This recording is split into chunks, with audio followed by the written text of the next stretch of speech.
Hello and welcome. आप देख रहे हैं बिग बॉस बिग आइडिया। आज के हमारे खास मेहमान हैं mister Gautam Shah, founder and chief strategist Goldilocks premium research के। मिस्टर शाह 20 साल से ज्यादा का अनुभव रखते हैं टेक्निकल रिसर्च और एडवाइजरी सर्विसेज में। गौतम अपने इन डेप्थ मार्केट एनालिसिस और प्रेडिक्शंस के लिए माने जाते हैं शेयर बाजार में। मिस्टर शाह मार्केट्स के ट्रेंड्स को काफी अच्छे से समझते हैं और सटीक रूप से स्टॉक इंडेक्स रुझानों को समझकर पूर्व अनुमान लगाते हैं शेयर बाजार की दिशा के बारे में। आइए उन्हीं से जानते हैं उनकी जर्नी शेयर बाजार में कैसे शुरू हुई, कैसे उन्होंने अपना एक मुकाम बनाया इस शेयर बाजार में, और उनसे क्या सीखने को मिलेगा वो आप इस इंटरव्यू में पाएंगे। और ये भी बताएंगे हम आपको कि इस समय बाजार में कहाँ पे अपॉर्चुनिटीज है जहाँ पे जिसका इस्तेमाल करके आप अपना एक अच्छा हेल्दी क्वालिटी पोर्टफोलियो बना सकते हैं। Welcome Gautam and thank you for taking our time. Thank you Geetu, thank you so much for having me. Gautam, शुरुआत करते हैं आपकी जर्नी से। काफी इंस्पायरिंग जर्नी रही है। आपने 20 साल से ज्यादा का अनुभव आप शेयर बाजार में रखते हैं। कुछ हमारे व्यूअर्स से शेयर करिए, आपने कैसे शुरुआत की, स्टॉक मार्केट को कैसे समझा आपने और आप इस मुकाम पे पहुंचे। देखिए, जब हम स्टूडेंट होते हैं और हम बड़ों से बात करते हैं तो बड़े यही बोलते हैं कि बाजार से दूर रहना। और जब बाजार के बारे में बात करते हैं तो लोग बोलते हैं कि टेक्निकल एनालिसिस से तो एकदम ही दूर रहना है, क्योंकि एक ऐसी चीज थी जहां पर लोग बोलते थे कि इसमें कोई फ्यूचर नहीं है, इसमें आप एक करियर नहीं बना सकते हैं। और मैं एक ऐसा स्टूडेंट था जिसमें क्लास 12 में और कॉलेज में मैंने कोई गजब के मार्क्स नहीं लाए। और आप जानते हैं कि आजकल जिस तरह का हमारा सिस्टम है कि अगर आप एक सर्टेन लेवल के मार्क्स नहीं लाते हैं तो आपको काफी अच्छे कॉलेजेस में एंट्री नहीं मिलती हो, चाहे वो लोकल हो या ग्लोबल हो। तो इसके चलते मेरे फादर ने मुझे काफी जगह एक एक्सपोज किया, क्योंकि मेरे फाइनेंशियल मार्केट्स में इंटरेस्ट थी। तो मैंने फंडामेंटल एनालिसिस सीखा, मैंने सीएफए किया। उसके बाद मुझे टेक्निकल एनालिसिस में एक्सपोजर दिलाया गया, मैंने डेरिवेटिव्स किया। इनफैक्ट एक बार तो मैं कंप्यूटर्स में जाने वाला था, मैंने एनआईटी की कोर्सेज भी की थी जो एक काफी पॉपुलर सी थी 2000-2002 पीरियड में। पर उसके बाद मैंने समझा कि चलो टेक्निकल्स एक ऐसी चीज है जो मैं दूसरों से बेटर ग्रास्प कर पा रहा हूँ। और क्योंकि मुझे उससे करने में मजा आया तो मैंने अपने फादर को कहा कि मैं एक बार के लिए 2-3 साल इसमें काम करना चाहता हूँ। और ऐसे ही मैंने जेएम फाइनेंशियल ज्वाइन की 2003 में एज अ टेक्निकल एनालिस्ट। और धीरे धीरे मैं JM Financial as a trainee join किया और फिर मैं 2019 में निकला जेएम फाइनेंशियल से एज ए डायरेक्टर। सो काफी एक लंबी जर्नी थी, 15 साल की। और इस जर्नी में मैंने काफी टेक्निकल एनालिसिस के क्वालिफिकेशंस लिए। और मैं ये समझा कि ये एक ऐसी चीज है जो मैं दूसरों से बेटर थोड़ी समझ पा रहा हूँ। मेरी आई ओपनिंग थोड़ी सी अच्छी है, मेरी ग्रास्पिंग पावर अच्छी है, क्योंकि टेक्निकल एनालिसिस साइंस भी है बट एक आर्ट भी है। क्योंकि चार्ट तो वो सेम ही है बट हजारों लोग को हजार तरीके से चार्ट का एक सेटअप दिखता है। तो ये चलते चलते मैंने इसमें एक धीरे धीरे अपना एक करियर बनाया। जेएम फाइनेंशियल में काफी क्लाइंटों से मेरी बात होती थी, काफी अच्छा बिजनेस हम लोग ने किया। और उसके बाद 2019 में मुझे लगा कि चलो अब मुझे अपना कुछ करना चाहिए, क्योंकि अगर आप जनरली क्लाइंट से बात करें तो हमेशा यही रहता है कि मार्केट में चलो पैसा बनाते हैं बट कभी एक ऐसा फेज आ जाता है जहां पर आपने जितना बनाया वो निकल जाता है। तो at the end of the day it is all about risk management. तो इसीलिए फिर मैंने 2019 में गोल्डीलॉक्स प्रीमियम रिसर्च स्टार्ट की। और उसके बाद हम एक बहुत सीरियस वे में, अकाउंटेबल वे में, ट्रांसपेरेंट वे में लोगों को हेल्प करते हैं, टेक्निकल रिसर्च प्रोवाइड करते हैं। और काम करने में अच्छा लगता है, काम नहीं लगता है। और मैं आपके व्यूअर्स को यही बोलूंगा, स्टूडेंट्स को यही बोलूंगा कि आप उसी चीज में ध्यान दीजिए जिनमें आपको घड़ी देखने की जरूरत नहीं पड़े। बिल्कुल गौतम, बहुत अच्छे से समझाया आपने। आप उसी चीज में ध्यान दीजिए जहां आपको घड़ी देखने की जरूरत ना पड़े। लेकिन अगर हम आज के बाजार की बात करें और आज के एनवायरनमेंट की बात करें तो बहुत से ऐसे लोग हैं जो चार्ट्स पढ़ना शुरू कर चुके हैं without any basic knowledge, without any basic information. पढ़े लिखे बगैर आप बहुत सारे आपके टेक्निकल एनालिस्ट मिल जाएंगे जो आप ट्विटर पे देखेंगे या सोशल मीडिया प्लेटफॉर्म्स पे देखेंगे। लेकिन इस टेक्निकल एनालिसिस के लिए मेहनत बहुत जाती है, पढ़ाई बहुत जाती है। इसके बारे में कुछ बताइए। आपने ठीक बोला। इनफैक्ट इसके कारण मैं भी थोड़ा सा कंसर्न हूँ, क्योंकि ये एक ऐसी फील्ड है जहाँ पर पार्शियल नॉलेज डेंजरस है। यार हम 15 साल, 17 साल, 20 साल से कर रहे हैं, उसके बाद अभी भी मार्केट में सीख रहे हैं। पिछले 2 साल में जिस तरह की मूवमेंट आई, मार्च 2020 में 40% का फॉल 6 हफ्ते में होना, हमने जिंदगी में नहीं देखा था। तो आपको कोई भी टेक्स्ट बुक आपको इस फॉल से या इस राइज से बचा नहीं पाता अगर आप रॉन्ग साइड पे रहते हैं। तो बाजार में हर दिन कुछ सीखने को मिलता है। और मैं तो यंगस्टर्स को और आपके व्यूअर्स को यही बोलूंगा कि इसमें बैक टेस्टिंग बहुत जरूरी है। आई थिंक रिसर्च कीजिए, पिछले सिचुएशंस को देखिए, समझिए। काफी अच्छे बुक्स है मार्केट में। CMT करिकुलम मैं हमेशा से रेकमेंड करता हूँ, वहां पर अबाउट 10-12 बुक्स रहेंगे, वो सबको गो थ्रू कीजिए। ये एक टेक्निकल एनालिसिस एक ऐसी चीज है जो आप 2 घंटे में नहीं सीख सकते हैं, 2 घंटे के वेबिनार में आप नहीं कर सकते हैं। आपको पेपर ट्रेडिंग करना पड़ेगा, आपको सिचुएशंस को हैंडल करना पड़ेगा, अपने आप को मॉक टेस्ट देना पड़ेगा, उसके बाद ही आप सीख पाएंगे। सो ये बहुत जरूरी है कि आप एक होलिस्टिक व्यू रखें टेक्निकल एनालिसिस में जाने के पहले। गौतम, आपने अपने सफर में कई बुल और बेयर साइकिल्स देखे होंगे, बहुत सारे पिटफॉल्स भी देखे होंगे। आप अपने अभी बाजार की बात करें तो हम पिछले 8 महीने से भुगतते आ रहे हैं, एक डीप करेक्शन हम देख चुके हैं।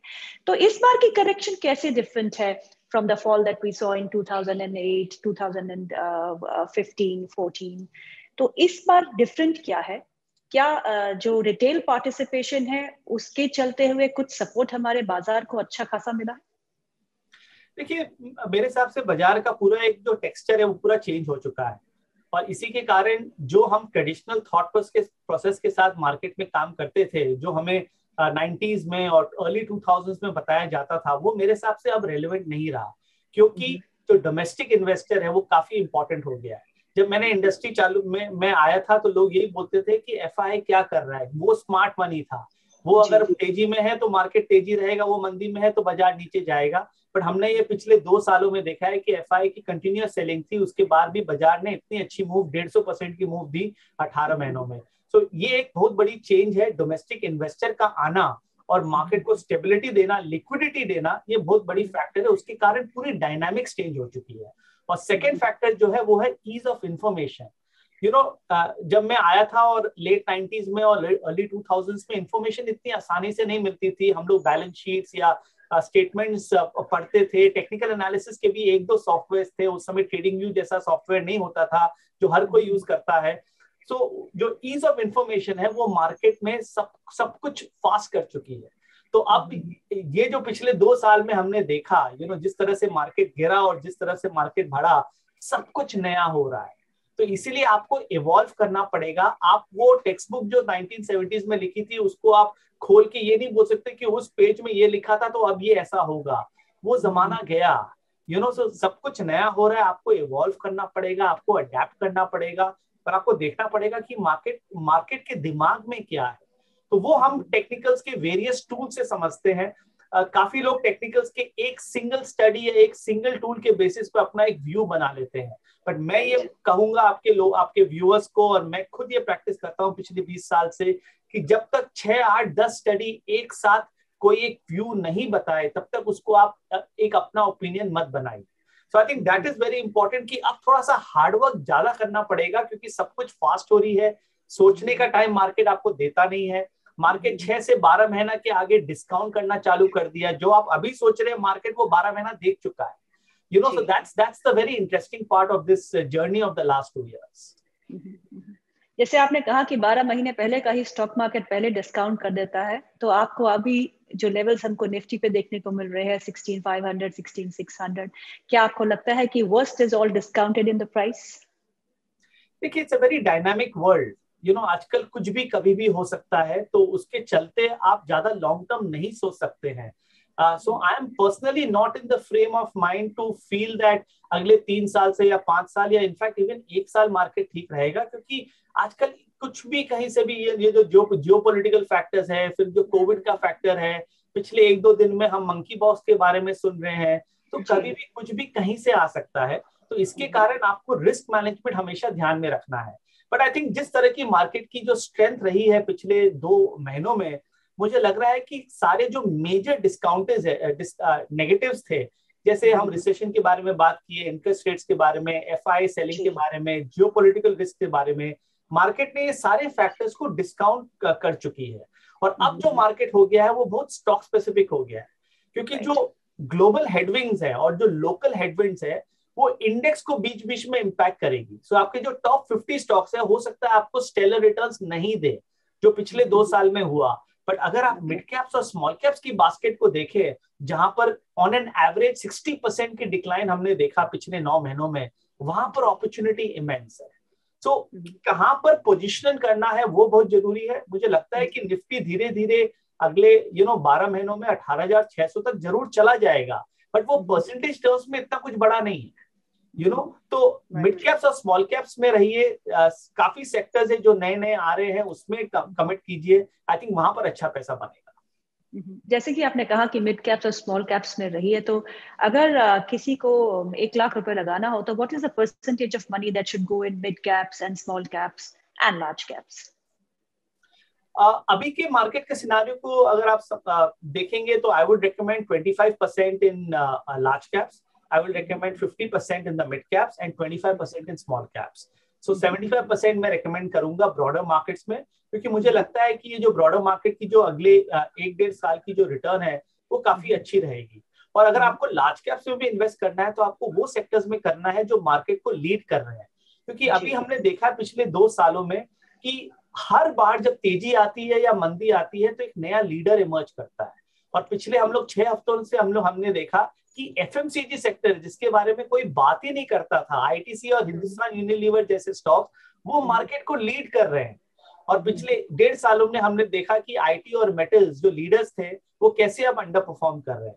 तो ये बहुत समझना जरूरी है। और हम गोल्डीलॉक्स में रिलेटिव स्ट्रेंथ स्टडीज में काफी स्पेशलाइज करते हैं, और इससे हम पता कर पाते हैं कि कौन सा वो सेक्टर है जो मार्केट को लीड कर सकता है या मार्केट को आउट परफॉर्म कर सकता है। तो ये थोड़ा सा देखिए, ये कोई रॉकेट साइंस नहीं है, बहुत सिंपल सी चीज है। आईटीसी 200 का 300 हो गया, 50% की रिटर्न है, बहुत बड़ी रिटर्न होती है। अगर आप बाकी स्टॉक्स को देखिए तो ऐसी रिटर्न निकली ही नहीं है। तो उस रिलेटिव स्ट्रेंथ को अगर आप पकड़ेंगे तो आप मार्केट को आउट परफॉर्म कर पाएंगे। जैसे कि आपने कहा गोल्डीलॉक्स में आप ऐसे काउंटर्स ढूंढते हैं, पढ़ के रिसर्च करके, जो आउट परफॉर्म कर सकते हैं और जो इस मार्केट को ऊपर की तरफ ले जा सकते हैं। तो ऐसे काउंटर्स जैसे कि आपने एफएमसीजी की अभी बात करी, और कुछ ऐसे सेक्टर्स हैं जो आपने आइडेंटिफाई किए हो? देखिए, one thing is very important कि इस मार्केट में आपको लीडर्स के साथ रहना है और आपको टॉप क्वालिटी में रहना है, चाहे आप कम रिटर्न कमाएं। ऐसा हो सके, कितनी बार हुआ लास्ट ईयर में, मुझे याद है सितंबर अक्टूबर दिवाली का टाइम था जहां लोग मिड कैप्स और स्मॉल कैप्स में जा रहे थे और हर तरह की वैल्यूएशन जस्टिफाई हो रही थी 15 साल के एक्सेल शीट के हिसाब से। बट उसके बाद ये जो 9 महीने की जो करेक्शन आई है, सब चीज नॉर्मलाइज कर चुकी है। तो आई थिंक लीडर्स और चैलेंजेस के साथ रहिए, टॉप क्वालिटी नेम्स में रहिए। और अभी जो मुझे लग रहा है, अगर आप देखिए, अगर आप रियल एस्टेट की बात करें तो मुझे लग रहा है कि ये बहुत बड़ी ट्रेंड है जो अगले 2 से 3 साल चलेगी। तो वहां पर हमारे जो टॉप नेम्स है जो मैं काफी बार प्रेजेंट भी कर चुका हूँ, वो है डीएलएफ, ओबरॉय रियलिटी, ब्रिगेड, ये सब सारे स्टॉक्स अच्छे हैं। एफएमसीजी में बहुत बड़ा ट्रेंड है, तो वहां के भी जो टॉप 3 और 4 स्टॉक्स है वहां पर कमिटमेंट रखनी चाहिए। ऑटो हम लोग को अभी भी अच्छा लगता है, तो वहां एक बहुत बड़ी थीम है। कैपिटल गुड्स बहुत इंटरेस्टिंग थीम है जो ऑलमोस्ट 6 से 7 साल के बाद निकल रही है, और काफी सॉलिड कंपनीज है, जैसे आप सीमेंस ले लीजिए, Cummins India, LNT. I think ये सब में काफी पोटेंशियल है अगर आपका 6 से 12 महीना का नजरिया है। तो ये सेक्टर्स में फोकस रखिए, आई थिंक बेटर रहेगा। मिड कैप्स और स्मॉल कैप्स में बास्केट के हिसाब से जाइए। आई थिंक अगर आप एक पैसिव इन्वेस्टर है जो रोज का रोज मार्केट नहीं देखना चाहे और आप रिसर्च डेली बेसिस पे नहीं करना चाहते हैं, तो बास्केट लीजिए। काफी अच्छे म्यूचुअल फंड्स हैं मार्केट में जिनको लेके आप इस पूरी मिड कैप रैली को राइड कर सकते हैं। जैसे कि आपने कहा कि मिड कैप जो है एक ऐसा सेक्टर है जहां पे जब गिरावट आती है तो बहुत तेज आती है, और जब रिकवरी होती है तो अच्छी खासी रिकवरी भी होती है। रिस्क मैनेजमेंट की आपने चर्चा की, आपने बात की। रिस्क मैनेजमेंट एक बहुत इंपॉर्टेंट एस्पेक्ट है अपने पोर्टफोलियो को बचाने का भी, और आगे अपने रिटर्न्स को और वेल्थ क्रिएशन के बारे में अगर बात करें तो risk managing the risk is what we should know about. तो ऐसे रिस्क मैनेजमेंट टूल्स जो आप सजेस्ट करेंगे हमारे व्यूअर्स को, जिनको ध्यान रखना चाहिए अपना पोर्टफोलियो बिल्डिंग से पहले, और जब डीप करेक्शंस होती है, अनफॉरसीन इवेंट्स होते हैं, तो वहां उस समय क्या करना चाहिए? देखिए, मैं काफी सक्सेसफुल ट्रेडर्स और इन्वेस्टर से बात करता हूँ, उनको एडवाइस भी करता हूँ, और अगर एक टेक अवे उन सब से मिलती है तो ये है कि उन्होंने अपना रिस्क बेटर मैनेज किया है। And that is the reason they are where they are. I think इसमें stock picking is not a great skill. देखिए स्टॉक तो कोई भी ले लेता है रिसर्च करके, वो हो जाती है, बट क्या आप वो स्टॉक को राइड कर सकते हैं with proper risk management skill, वो एक इम्पॉर्टेंट है। तो I think somebody who is new in the market, अगर आप ट्रेडिंग कर रहे हैं तो आपको ये समझ के चलना है कि मैं कोई भी अगर ट्रेड लूंगा तो 60 से 8% के अगेंस्ट में अगर वो मेरे मेरे ट्रेड जाता है तो मैं उससे निकल जाऊंगा। अगर आप इसको एक स्ट्रिक्ट डिसिप्लिन बना लेंगे तो ये तो श्योर है कि बाजार आपसे आपका कैपिटल निकाल नहीं पाएगा, because all you have to do is ensure a strike rate of 60%, जो मेरे हिसाब से for an average trader is possible. If you are skilled, if you do a lot of hard work, तो 70 से 75% भी हो जाती है। तो ये तो एक हो गया सिंपल बॉल मार्क। बट अगर आपको एक ट्रेंड राइड करना है, क्योंकि मैं काफी जनों को जानता हूं जो मार्च 2020 के बॉटम में स्टॉक्स खरीदे, पर वो जल्दी निकल गए, 10%, 20%, 30% में निकल गए, और वही stocks eventually 2 times, 3 times, 5 times हो गए। मैं काफी एग्जांपल्स आपको दे सकता हूँ, एपीएल अपोलो, लॉरेस लैब, सब 5 टाइम्स, 10 टाइम्स हो गए। तो हम जो कॉन्सेप्ट जो यूज करते हैं वो है मूविंग एवरेजेस। अगर कोई स्टॉक स्ट्रांग है और अगर उसका ट्रेंड सॉलिड है और अगर उसमें शैलो करेक्शंस आती है, तो वो स्टॉक कभी अपना मूविंग एवरेज ब्रेक नहीं करेगा। तो जैसे मैं आपको एक सिंपल एग्जांपल देता हूं, अगर आप 20 वीक मूविंग एवरेज को फॉलो करें और उस स्टॉक में अगर आप इन्वेस्टेड रहे, अगर उसके फंडामेंटल्स अच्छे हैं, उसमें इंस्टीट्यूशंस है और उसकी चार्ट्स अच्छी है, तो आप 20 वीक मूविंग एवरेज के चलते आप पूरी रैली को आप प्ले कर सकते हैं। क्योंकि जब एक पिच और एनवायरनमेंट आपको छक्का मारने के लिए अपॉर्चुनिटी दे रहा है, तो आप सिंगल में आउट क्यों हो?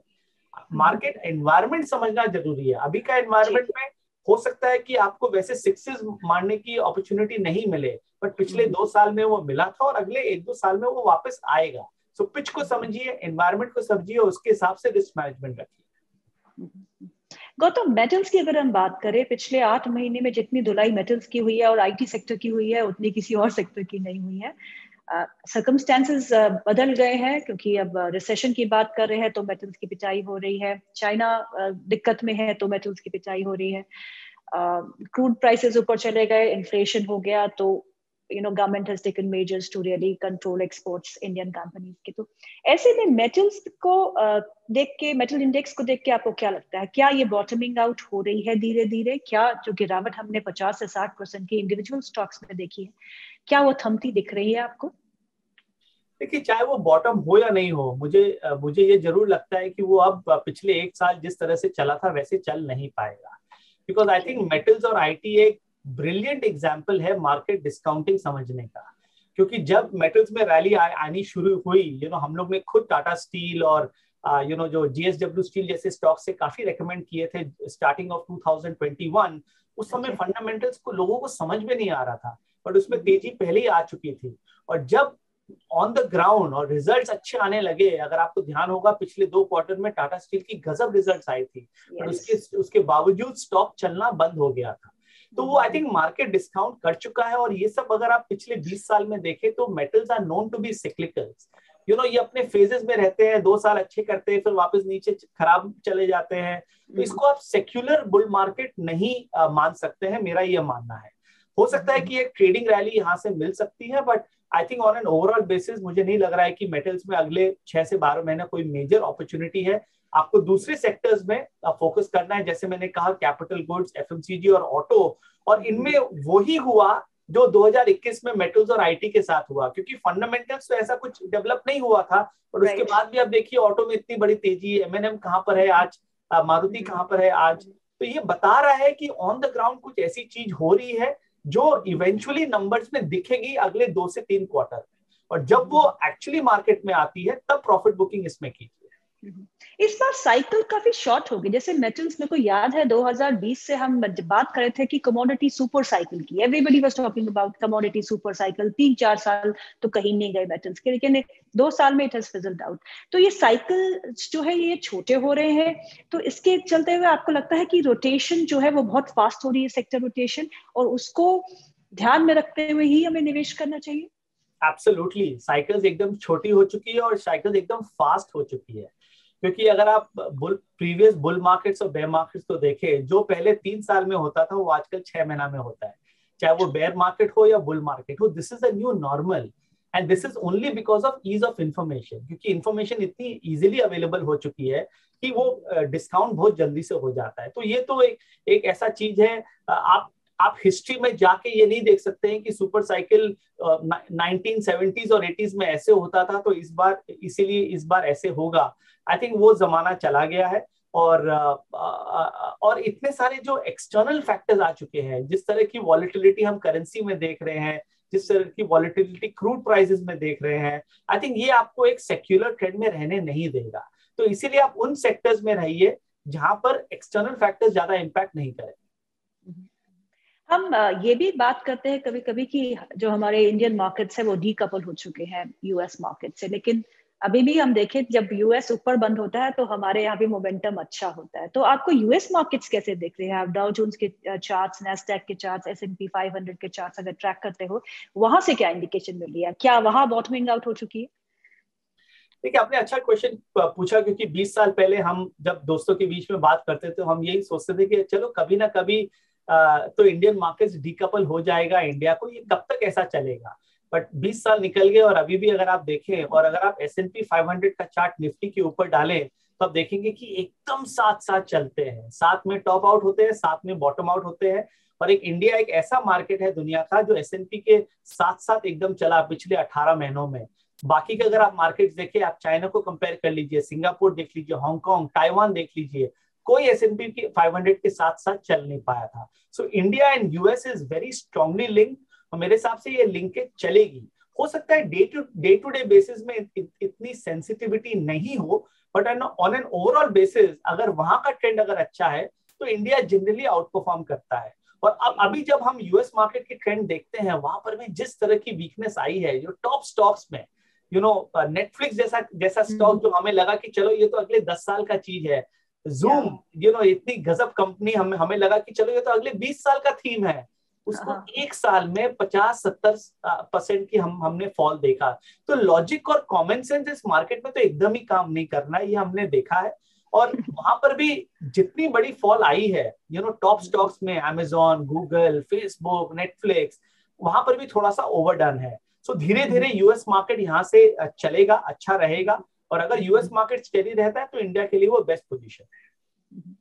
चलिए एनर्जी की बात करते हैं। यहाँ क्रूड ऑयल के दाम जो है $100 के ऊपर इस समय कामकाज कर रहे हैं। $130 का भी हमने लेवल देखा। और क्रूड हमारे इंडिया के लिए काफी इंपॉर्टेंट है। We are net importers of crude, 80% of the crude is imported. अब आपको क्या लगता है क्रूड के दाम यहाँ से कहाँ? क्योंकि अब ये माना जा रहा है कि कुछ रिपोर्ट्स कह रही है एक बार फिर 120 के पास जा सकते हैं, कुछ कह रहे हैं कि $80 का स्तर भी देखने को मिल सकता है। आपके चार्ट्स क्या कहते हैं? मेरा ही मान, मैं कुछ बीच में हूँ यहाँ पर। मुझे लगता है कि हो सकता है ये 80 और 120 के अंदर है। I think that's the best thing to happen, क्योंकि क्रूड में हमें क्या चाहिए? हमें चाहिए स्टेबिलिटी। ना तो वो कंटिन्यूअस बेसिस पे लोअर लो बनाए और ना वो कंसिस्टेंट बेसिस पे हायर हाई बनाए, क्योंकि लोअर लो भी अगर बनाता है और ज्यादा अगर गिर जाता है तो वो भी इन अ वे इज अ प्रॉब्लम। अगर आप इकोनॉमिक्स से बात करें तो वो भी that is also a problem. But अब जिस तरह की चार्ट सेटअप है, मुझे लग रहा है कि 120, 125 एक सीलिंग बन गई है और 80-85 एक फ्लोर बन गया है। और अगर अगले 3-4-5 महीने में अगर क्रूड इस $40 के रेंज में रहे तो इंडिया के लिए ग्रेट न्यूज है, क्योंकि एक महीना पहले प्रॉब्लम करेंसी और क्रूड का था।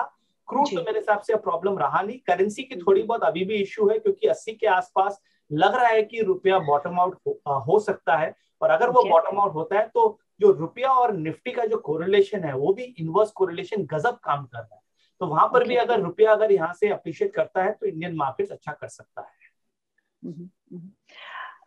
एनर्जी की बात की तो एक काउंटर की बात करना बहुत जरूरी बनता है। रिलायंस इंडस्ट्रीज, इसके नतीजे आ चुके हैं। अब माना जा रहा है कि GRMs जो है वो जो पीक था $17 to $20 सिंगापुर GRMs, वो गिर के 1 से नीचे आ गए।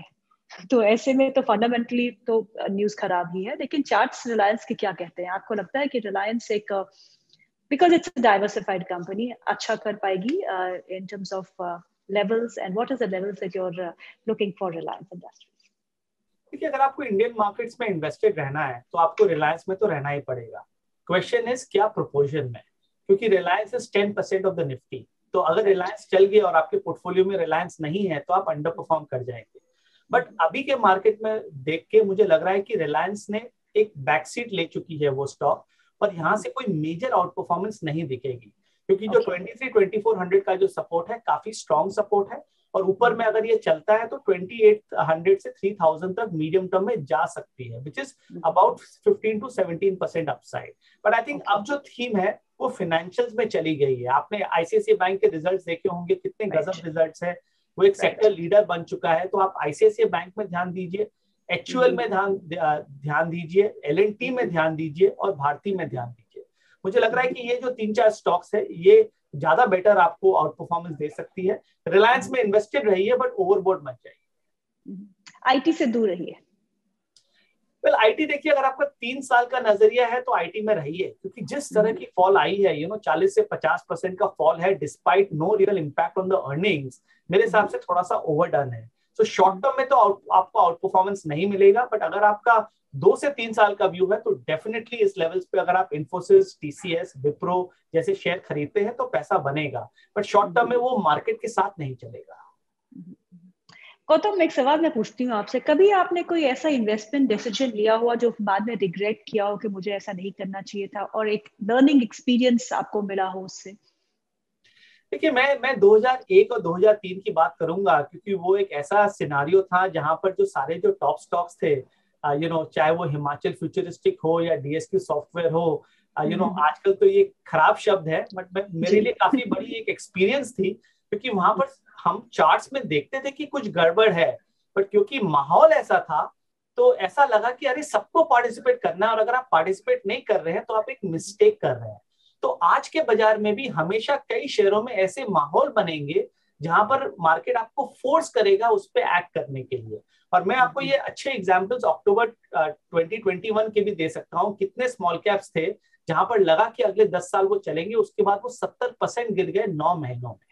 तो फंडामेंटल्स को मत भूलिए। कई बार क्या होता है कि जो एक डिस्कनेक्ट होती है टेक्निकल्स, फंडामेंटल्स और प्राइस एक्शन में, वो धीरे धीरे मेकअप हो जाती है। तो उसको हमेशा ध्यान रखिए। It is not necessary that the crowd is always right. In fact, most of the time the crowd ends up being wrong. बहुत सारे नए निवेशक जो है वो बाजार में आए हैं पिछले 2 साल में। देखा डीमैट्स अकाउंट्स की तो भरमार हो गई है, थैंक्स टू कोविड, जिसके चलते हुए हमें घर पे रहना पड़ा और हम स्टॉक मार्केट की तरफ हमारा रुझान जो है बढ़ा है। ये नए निवेशक जो है ये पहली बार देख रहे हैं कि स्टीप करेक्शन मार्केट में आई है। थोड़ा बहुत पैनिक भी हुए हैं, थोड़ा बहुत घर पे बैठ गए हैं, अब कसम खा ली है कि स्टॉक मार्केट में निवेश नहीं करेंगे। ऐसे नए इन्वेस्टर्स के लिए आपकी क्या एडवाइस होगी? आप क्या कहेंगे उन्हें, किस सावधानी से उनको इस मार्केट में रहना चाहिए और जो उनको हेल्प करेगा वेल्थ क्रिएशन? देखिए, I am neither pro trading and I am nor pro investing, क्योंकि मुझे लगता है कि you have to have a mix of both. क्योंकि अभी मार्केट में यही चर्चा है कि आप ट्रेडर हैं कि आप इन्वेस्टर हैं। अगर आप इन्वेस्टर हैं तो it is very difficult to have patience, क्योंकि इस मार्केट में आप 3 साल 5 साल का इन्वेस्टमेंट बोलना बहुत आसान है, पर वही जब इन्वेस्टेड शेयर्स अगर आप 40% 50% गिरते हुए देखते हैं तो आप सोचते हैं कि अरे अगर मैं ऊपर के लेवल्स पे निकल जाता तो काफी अच्छा रहता है। अब मैं क्यों बोल रहा हूं कि आपको एक 2 तरह की पोर्टफोलियो बनानी चाहिए। एक है इन्वेस्टमेंट पोर्टफोलियो जहां पर आप इंडिया स्टोरी प्ले कर रहे हैं, और वो शेयर होने चाहिए उसमें टॉप क्वालिटी लार्ज कैप्स और मिड कैप्स, जहां पर अगर करेक्शन आए भी तो आप हर एक छोटी सी एसआईपी करते रहे उसमें और इन्वेस्टेड रहे to play the India story. और एक आपकी एक्टिव पोर्टफोलियो होनी चाहिए जहां पर आप उन अपॉर्चुनिटीज में काम करें जो हर 3 महीने 6 महीने में आती रहती है। तो अगर आप ये दोनों का मिक्स रखेंगे, एक ट्रेडिंग और इन्वेस्टमेंट पोर्टफोलियो, तब ओवरऑल बेसिस में अगर आप देखेंगे तो आप मार्केट के साथ रहेंगे और आप अंडर परफॉर्म नहीं करेंगे। क्योंकि जो 80% of fund managers unfortunately in the market currently are not able to outperform the Nifty, और उसका कारण ये है क्योंकि वो सोचते हैं 5 साल का, पर 6 महीना में इतना कुछ हो जाता है कि वो आउट परफॉर्म नहीं कर पाते। तो keep an active portfolio, keep a passive portfolio. I think that is the best way to trade markets right now. Thank you Gautam for your time. Pleasure speaking with you as always. मैं आशा करती हूँ कि हमारे दर्शकों को बहुत कुछ सीखने को मिला होगा आपसे। Thank you so much. Thank you, Gita. Thank you. तो आज के एपिसोड में इतना ही। Thank you for watching.